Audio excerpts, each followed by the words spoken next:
Hi, I'm Jeremy Pollack and welcome back to Conflict Resolution for Violent Interactions. In the first 4 videos, we went over some techniques to de-escalate conflicts that are still in the pre-violent phase, where the other party has not yet decided to engage in violence. In this video, we're covering levels 3, 4, and 5 conflicts, which are violent interactions. And we're going to learn some basic but critical self-defense concepts that can help to resolve or stop the conflict as quickly as possible. We're not doing martial arts techniques here. Physical techniques can be seen in my Don't Be a Victim series.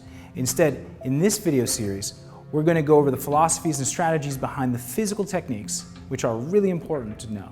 We have to understand what self-defense techniques would be best in a particular situation and why. These techniques and strategies always depend on a particular situation and severity of the attack. So we'll cover a few possible defense philosophies at each level of conflict. But first, at the violence level, when physical aggression has begun, I want to introduce 2 concepts. The first is our stress response potential, also called acute stress response. These are all the possible ways in which a person might respond to a violent threat. And the second concept is our defense target priority, the 4 targets we concentrate on when trying to resolve a violent conflict, in priority depending on the severity and circumstances of the conflict. So first, our stress response potential. According to evolutionary theory, there are 6 potential responses that humans have developed in order to deal with violent aggression as a result of autonomic nervous system interaction. We can remember them as A and 5 Fs: appease, freeze, flight, fight, fright, and faint. Some of these are obvious, but there's a whole literature that explains what each of these are, and we won't get too in depth right now, but suffice to say that in conflict, we aim to start with the first, appease, and escalate as needed to the 4th, fight.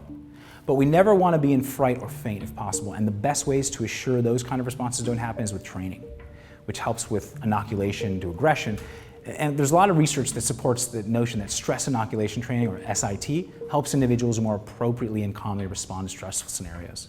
So as long as they're dynamically similar to the training scenarios. Now, our second concept when it comes to self-defense strategy is our defense target priorities. Every attacker, no matter what, needs 4 crucial elements to carry out an attack. These are the 4 legs that hold up the table of aggression, and if any one of them is taken away, the attack fails. So we aim to target one or multiple of these elements in a self-defense strategy. I use the acronym W.O.M.B, W-O.M.B, to signify our target priorities. What we target in priority depending on the severity of the conflict. So W.O.M.B stands for will, opportunity, mobility, and brain, which also includes breath and blood. At conflicts levels 1 and 2, which are pre-violent, we're targeting the other person's will to aggress, first by peaceful conversation and then by commanding de-escalation. Influencing someone's will to aggress will always be the first priority, whenever possible. This is done, of course, with talking first or intimidation second.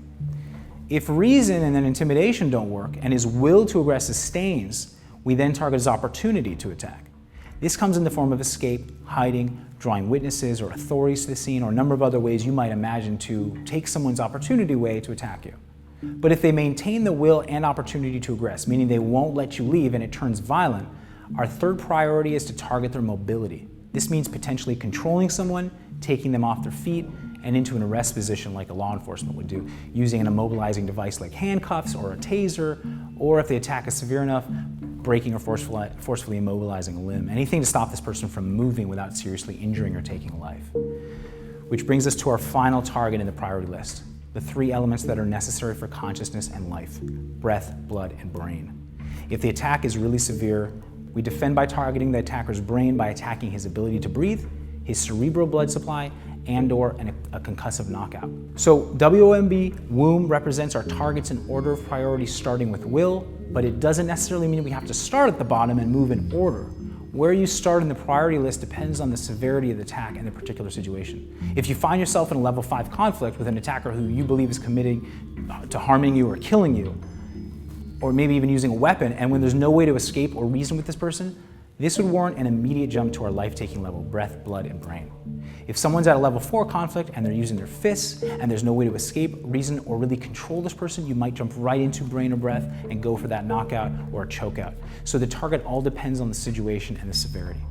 That's why it's really important to know your laws, know your rights, and know yourself, what you're capable of, understanding exactly what you're legally warranted and when it's truly ethically necessary to physically defend yourself.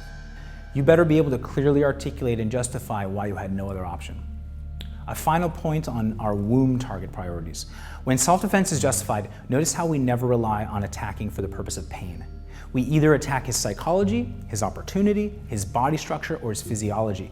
Doing something that purely relies on pain to stop the attacker might work because it targets his will and possibly mobility, but when the body is flooded with endorphins due to the fight-flight stress response, pain may be dramatically suppressed, and things you practice in the gym, which are painful, may not work at all in the heat of the moment.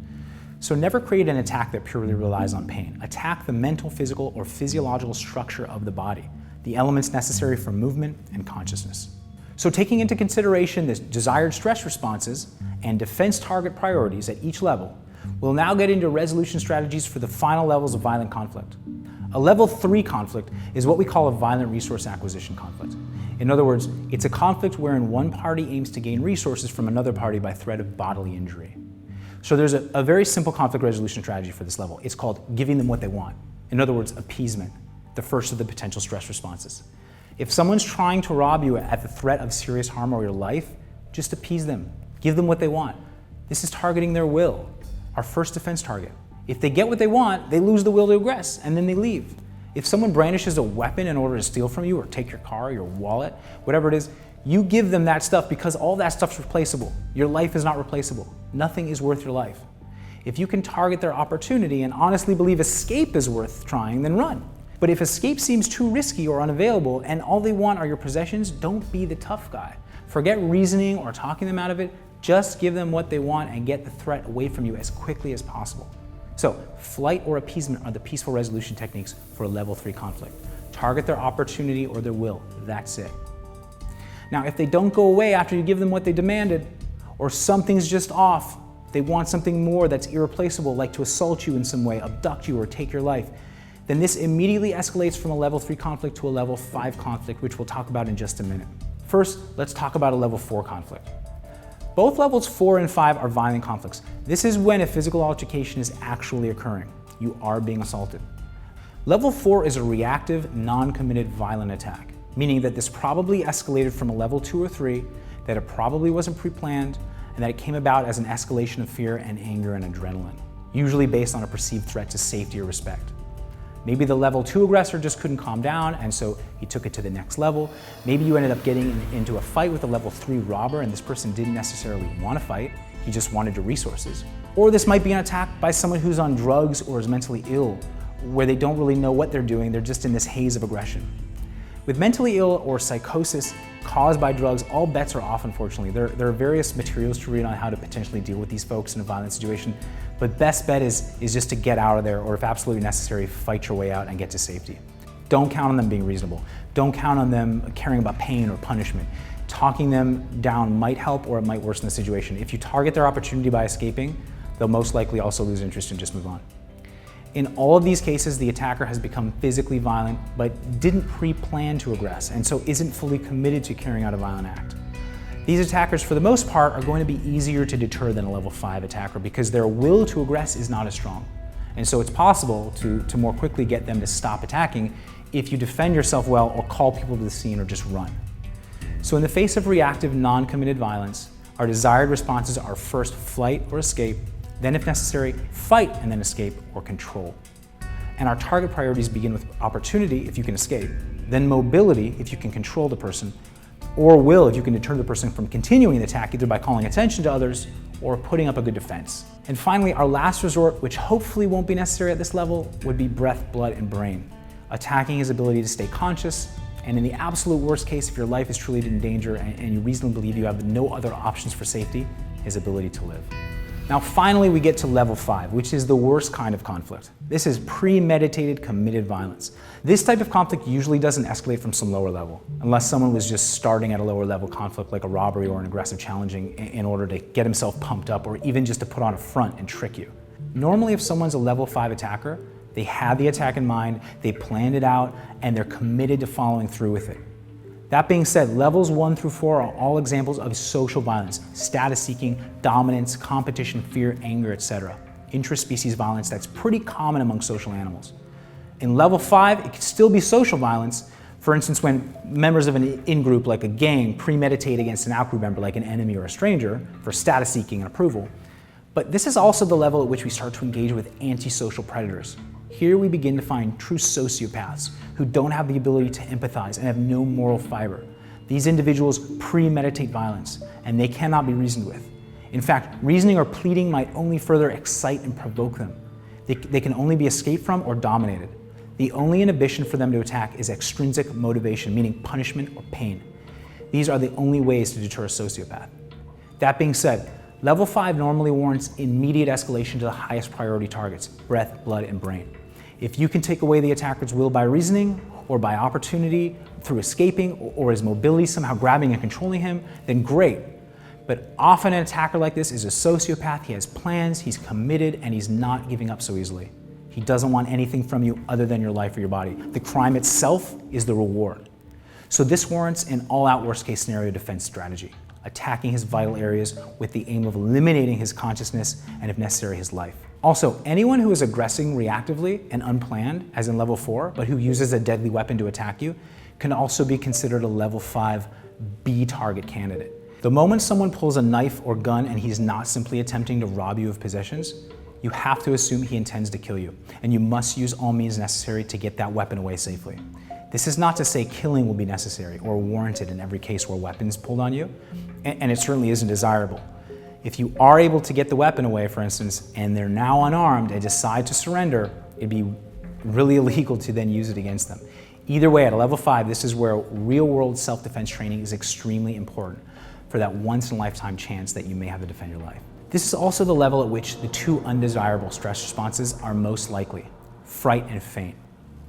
Fright is not the same as freeze. Freeze can be a strategic freeze, similar to when an animal stops and is quiet, waiting to see what the predator is doing before determining whether to stay put, take flight, or fight. Freeze precedes action and can be helpful if used strategically prior to an attack. Fright, on the other hand, is a physical and mental immobility as a response to acute stress. It is actionless.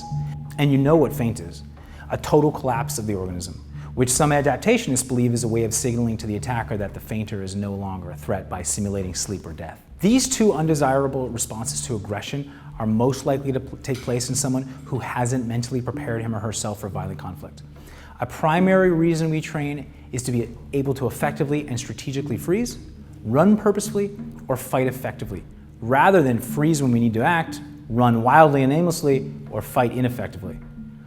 Though we will have a stress response, and hormonal changes will affect us on some level, the potency of their effect and your ability to control the stress will depend largely on your prior training. Stress takes hold of the body but originates in the mind, so mental preparation is key. Now, it's true, most people won't have to deal with a violent conflict in their lifetimes, and hopefully you won't, but mentally preparing on some level for that single possible incident, which is why the average person trains in self-defense, is a good idea for that one time in your life that you might need it. I don't want to make people paranoid, but the notion that it couldn't happen to you is really naive. So how do we mentally prepare? Well, I'll give you 3 final tips in this video series about how to mentally prepare for dealing with all levels of conflict that we went over. Number 1, practice, practice, practice. This is all about training. This is all about repetition. You have to get your brain to be able to respond appropriately without thinking too much, because at certain points in the aggressive conflict, your higher rational brain will probably shut off. We have to do a lot of these techniques in repetition, both the verbal and the physical self-defense strategies, without being able to think too clearly. The only way to do that is to practice over and over. Get this stuff into your muscle memory to become as natural as possible. Try to make it fun. Try to find fun people and fun environments and activities to train and play with, because you're going to need to do this a lot. There's no weekend workshops that will ready you for real-time, real-world action. You need to literally change the way you perceive and the way your nervous system reacts to threats. This can take hundreds of hours of training. Practice your peaceful conflict resolution techniques, your verbal self-defense, and your physical self-defense concepts and techniques. Training and repetition are the things that will save you at the crucial moment. Number 2, in how to prepare mentally for violent conflict: diversity.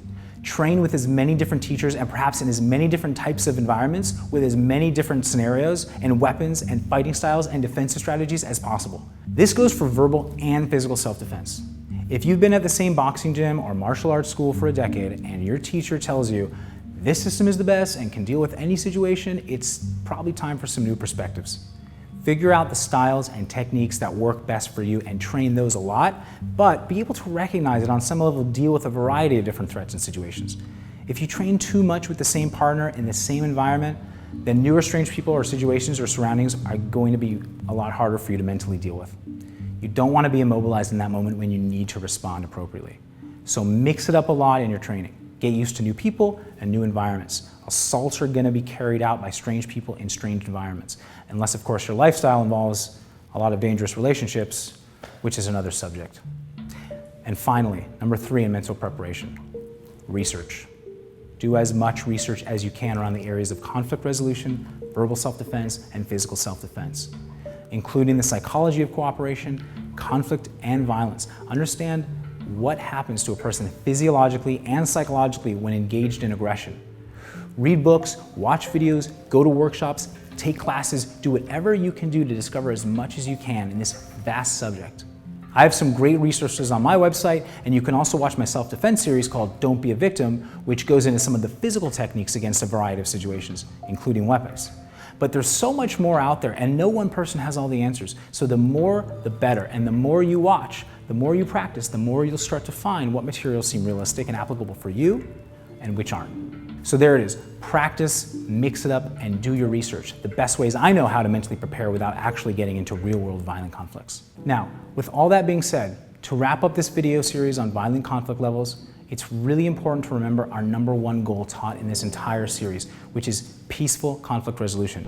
At certain levels of conflict, of course, we may not have a choice but to engage in violent physical defense. But the goal, whenever possible, is always peace. If you stay mentally prepared for conflict, but keep peace as your context, your goal in life, then I believe this is truly the definition of a peaceful warrior. I hope you enjoyed this video series on conflict resolution for violent interactions. Please stay safe out there, and please help bring more peace into this world. I'm Jeremy Pollack. Thanks for watching. In this video series, we're going to talk about what I think is probably the most important part of self-defense, which ought to be taught and emphasized a whole lot more than it seems to be out there.